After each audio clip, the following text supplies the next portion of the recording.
Alors, bonjour à tous et à tous, enfin bonsoir. Et donc, dernière vidéo sur cette série de remontant le cours du temps, la réalisation de la fiche de projet pour les M.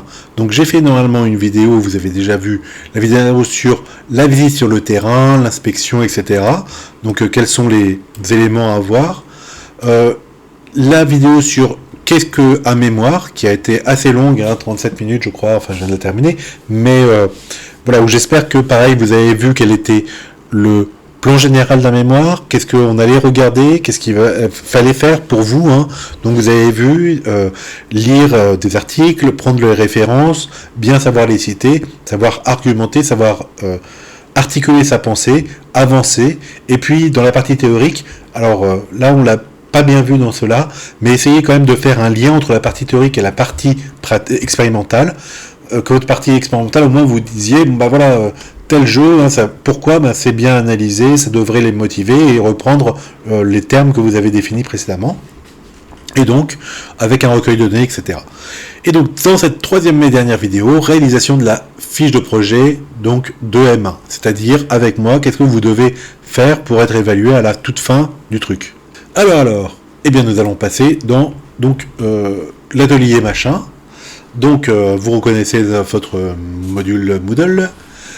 Document du cadrage de mémoire. Donc là, je vous ai montré déjà qu'est-ce qu'était le cahier des charges du mémoire. Alors, comme d'habitude, j'ai été à 2000 km/h, donc il faut quand même que vous le repreniez posément pour voir tout ce qui a été dit. J'ai mâché à la moitié des mots. Mais vous avez vu globalement que ça vous donnait donc le cadre du mémoire, hein, d'accord. La charte compilation, c'est pour éviter que ça soit tout recopié sur quelqu'un d'autre, il ne faut pas le faire, donc vous pouvez vous inspirer, vous pouvez machin, il faut les citer aussi, mais vous ne pouvez pas recopier entièrement. Et donc là, on va voir la fiche d'évaluation à la fin du module, ce que la nouvelle ici. Ok, allons-y. Donc, qu'est-ce que vous allez me rendre à la fin et comment est-ce que je vais devoir évaluer? Alors, nom, prénom, ça, vous devriez y arriver sans moi. Thème du mémoire, donc quel va être votre thème et les mots-clés en lien avec ce thème. Donc attention, les mots-clés, en fait, c'est ce qui se fait en dernier. D'accord? Donc déjà, définissez le thème du mémoire, faites la partie théorique, etc. Et à la fin, vous verrez les mots-clés qui apparaîtront naturellement dedans. D'accord? Ça ne se définit pas du tout au début. Hein. Ok, donc la revue de littérature, donc vous avez... Ah pardon, la question de départ quand même, sinon on ne comprend rien. Donc la question de départ. Alors, là, c'est pas une ligne, deux lignes, hein, ça peut. Vous avez le droit de mettre un petit texte, d'accord, sur quelle est votre question de départ. Et donc pareil pour la partie théorique. C'est un petit texte, hein, c'est pas parce que c'est un tableau qu'il faut me mettre point, d'accord, sous la forme des items comme ça. Mais donc la revue de littérature. Problématique, synthèse d'idées principales, définition des concepts. Donc moi je commencerai plutôt par définition des concepts. L'article, donc la synthèse des idées, mais en lien avec bien sûr les articles. Hein. Et donc cette synthèse des idées doit être articulée. Vous avez déjà vu un premier, un deuxième, etc. Comment ça se passe. Scientifique en citant en référence. Donc les références sont ici, d'accord. Très important. La norme APA ou AFNOR. Bon, bah, franchement, je regarde pas ça. Faisant mention d'au moins 5 articles scientifiques, d'accord? Donc, au moins 5, vous n'êtes pas limité à 5.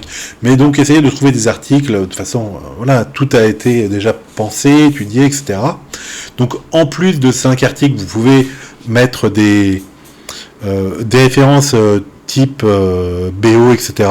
Mais essayez quand même d'avoir donc des références théoriques, des articles que vous allez lire plus ou moins, hein, d'accord. Ça peut être aussi des ouvrages de, d'accord, mais vous n'êtes pas obligé de tout lire. Hein. Rappelez-vous sur le premier ouvrage que je vous avais fait, il y avait plein d'items, et il se peut que dans ça vous utilisiez un chapitre de l'ouvrage collectif. Ça vous citez donc l'ouvrage collectif, mais c'est surtout un chapitre que vous allez utiliser. Voilà, donc c'est exactement le mémoire en mini-mini. Là, on veut voir comment vous définissez, donc à partir de la question de départ, si c'est la motivation, si c'est les jeux, etc. Comment est-ce que quelle partie théorique vous allez faire, quelles questions vous allez vous poser, qu'est-ce que vous avez retenu des articles que vous avez lus, entendus, vus par internet, etc. Peu importe. Ok, donc la définition des concepts, c'est pour moi le plus fondamental, sinon on ne sait pas de quoi on parle. Et puis donc l'évolution de votre pensée, l'articulation, articuler entre eux, c'est ça. Voilà. Donc les articles, ils sont là. Et puis à la fin de ça, vous allez avoir une hypothèse comme quoi telle activité, dans le cadre d'une classe, pourrait apporter quelque chose d'intéressant. D'accord ? Avoir un bon résultat sur le problème de la question de départ.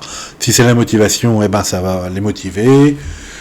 Si c'est la discipline, ça va les discipliner. Si c'est etc., d'accord ? On espère avoir un retour positif sur la question de départ. Puis la partie empirique. Donc là, vous voyez, il y a alors relativement peu de points. Pourquoi ? Parce que vous êtes en M1, vous n'êtes pas encore en M2, donc vous allez être sur le terrain en observation, et si votre prof vous dit tu ne bouges surtout pas, il faut pas, d'accord, vous pouvez rien faire.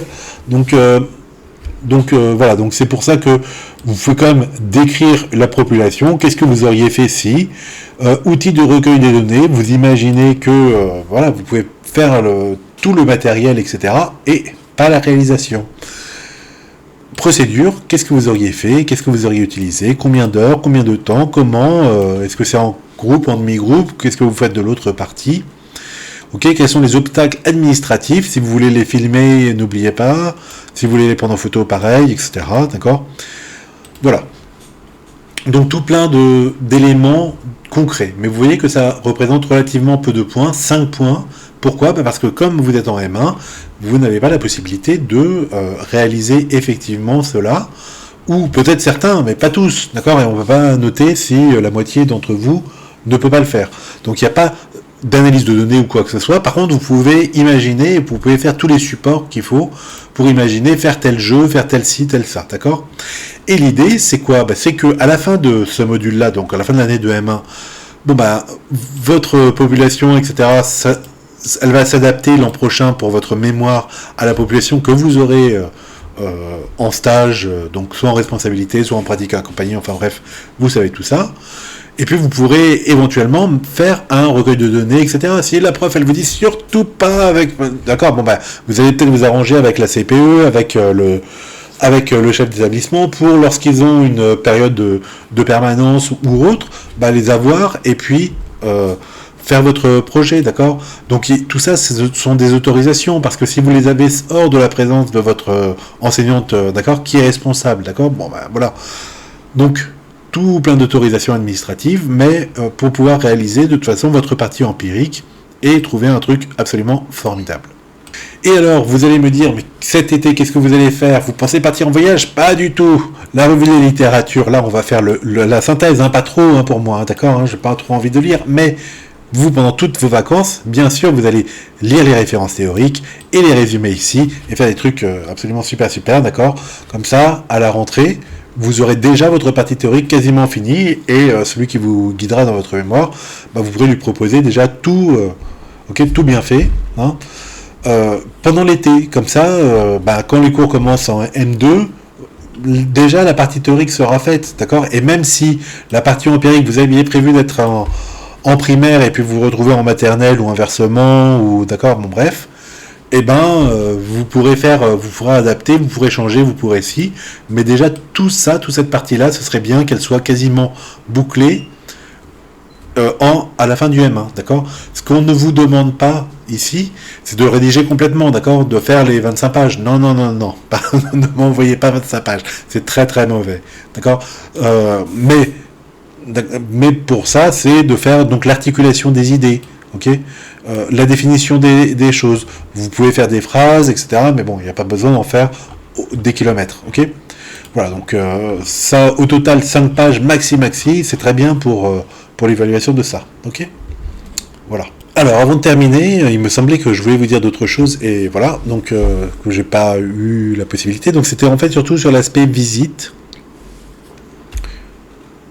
Alors, quand on visite des jeunes enseignants sur le terrain, on voit plein de cas de figure. C'est-à-dire des gens qui ont fait une très bonne préparation du cours, très très bien fait, etc. Et puis dans la réalité, dans le truc, ça a été la cata, d'accord ? Voilà, je sais pas, mais ça c'est extrêmement dommage, parce qu'il y a beaucoup de potentiel, on le voit sur les écrits, on le voit sur la structure. et puis ça ne passe pas auprès des enfants. Il y a, je ne sais pas si c'est un manque d'autorité, si c'est la façon dont les activités sont menées, etc. Mais voilà, ça c'est très très dommage. Et on voit aussi l'inverse, c'est-à-dire on voit des séances qui se passent super bien, l'enseignant qui progresse, enfin bref, les élèves travaillent tous, etc.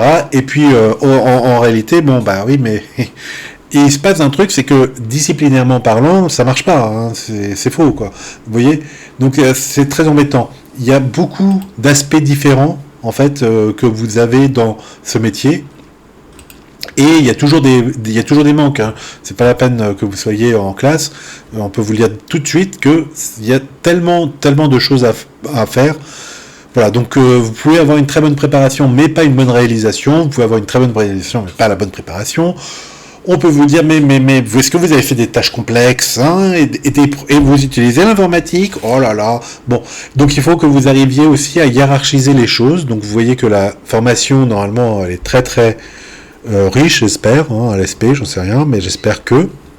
Il faut que vous arriviez à hiérarchiser les choses pour que vous atteigniez les objectifs principaux, d'accord? Il faut quand même que... voilà, donc si vos fiches de préparation, que vous avez bien ciblé vos objectifs, c'est déjà ça. C'est pas forcément la peine d'en faire des tonnes, d'accord?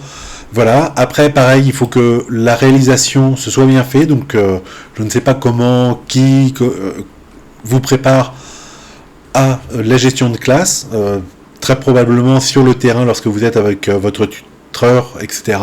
Donc voilà, comme vous êtes en M1 pour l'instant, je peux vous dire ça très très facilement. Essayez de voir comment demander aux autres comment ils font pour gérer leur classe, d'accord? Quelles attitudes ils ont. Essayez de vous intéresser. Quand vous voyez une classe excitée, super, essayez de la suivre toute la journée, voir comment les profs ils la gèrent, d'accord? Quand le prof il est très très bon et qu'il se passe plus rien dans la classe, les élèves sont comme des mouches, d'accord? Ils ont tellement peur du prof, vous ne voyez plus rien et ça vous apprend très peu en fait, d'accord? Le prof il part et quand il n'y a plus que vous, bah, c'est la cata. Qu'est-ce qu'il a fait, d'accord? Comment est-ce qu'il a imposé son autorité? C'est sûr que s'il est 20 ans depuis l'établissement et qu'on sait que madame machin, oh là là, elle est terrible, il faut surtout pas parler parce que mon frère, mon grand frère, etc. D'accord? Ils savent que, bon bah d'accord, mais vous n'êtes pas madame machin, vous arrivez et comment on fait, d'accord? Donc intéressez-vous à plein de choses, ok? Voilà, les profs qui ont beaucoup d'expérience, en général, ils font plus du tout hein, les fiches de séance, les trucs comme ça, d'accord? Ils ont tout en tête, ils savent quelles sont les activités qui marchent, qui ne marchent pas. Ils savent très bien quand est-ce qu'ils vont pouvoir faire un problème complexe, d'accord? Et donc ils n'ont pas besoin de faire leur fiche de séquence, en se disant, bah, sur ma notion de Pythagore, il faut absolument qu'à un moment donné, je fasse un problème complexe. Ils le savent très bien, quel problème ils vont faire à un moment donné. Donc voilà. Par contre, vous avez besoin de tout cet attirail pour ne pas louper des choses, d'accord? Voilà, donc c'est difficile. C'est difficile parce que c'est un métier où on va vous demander énormément de choses, d'accord? Et vous allez essayer de bien faire certaines choses et on va vous en reprocher d'autres. Alors, hiérarchisez les objectifs pour vous-même, d'accord? Dites-vous, qu'est-ce que je dois réussir déjà avant de m'intéresser à autre chose, d'accord? Les problèmes complexes, c'est très très bien, mais déjà, j'aimerais que mes élèves ils sachent faire les problèmes simples. Changer d'activité, utiliser le tableau, la craie, l'informatique, c'est très bien, mais déjà, j'aimerais que quand je leur donne une feuille, ils fassent le truc, d'accord? Alors peut-être que en faisant plus, d'accord, en différenciant, en faisant plein d'activités différentes, ça va les motiver à suivre mieux, mais peut-être aussi qu'il faut se concentrer sur une chose, puis une autre, puis une autre. Voilà. Je ne sais pas quelle est votre façon de procéder. Est-ce que c'est par étapes? Est-ce que c'est en parallèle, en séquentiel, hein? Oui, un peu d'informatique. Mais bref, voilà. Bref, c'est compliqué. Eh bien, c'est tout. Écoutez, 14 minutes, c'est parfait. Ça compense avec la vidéo qui était trop longue, numéro 2. Voilà pour cette séance. J'espère que ça vous a plu. Vous allez pouvoir répondre au questionnaire à la fin.